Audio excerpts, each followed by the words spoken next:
उपमुख्यमंत्री आणि बीड जिल्ह्याच्या पालकमंत्री सुनेत्रा पवार सध्या बीड जिल्ह्याच्या 2 दिवसांच्या दौऱ्यावर आहेत। त्यांच्या अध्यक्षतेखाली आज जिल्हा नियोजन समिती सभागृहात विविध महत्त्वपूर्ण विभागांची आढावा बैठक पार पडली। बीडच्या रेल्वे प्रकल्पांसाठी राज्य सरकारकडून आवश्यक निधी वेळेत उपलब्ध करून दिला जाईल, असं पालकमंत्री पवार यांनी यावेळी सांगितलं। खामगाव इथल्या RUBचे काम 15 ऑगस्टपूर्वी पूर्ण करण्याचे तसंच प्रकल्पाचा पुढील टप्पा 17 सप्टेंबरपर्यंत पूर्ण करून उद्घाटन करण्याचे निर्देश त्यांनी अधिकाऱ्यांना दिले आहेत।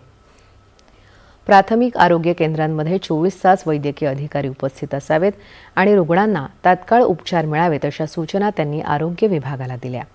जिल्हा परिषद शाळांमधील विद्यार्थ्यांच्या गुणवत्तेवर भर देण्यासह जुन्या इमारतींची दुरुस्ती करण्याचे आणि उमेद मॉल उभारण्याचे काम तातडीने पूर्ण करण्याचे निर्देशही त्यांनी दिले। तसंच बीडमध्ये आयोजित होणाऱ्या खाशाबा जाधव राज्यस्तरीय कुस्ती स्पर्धेच्या पूर्वतयारीचा आढावा घेऊन नियोजनबद्ध शिस्तबद्ध ठेवण्याच्या सूचना त्यांनी क्रीडा विभागाला दिल्या। महिलांच्या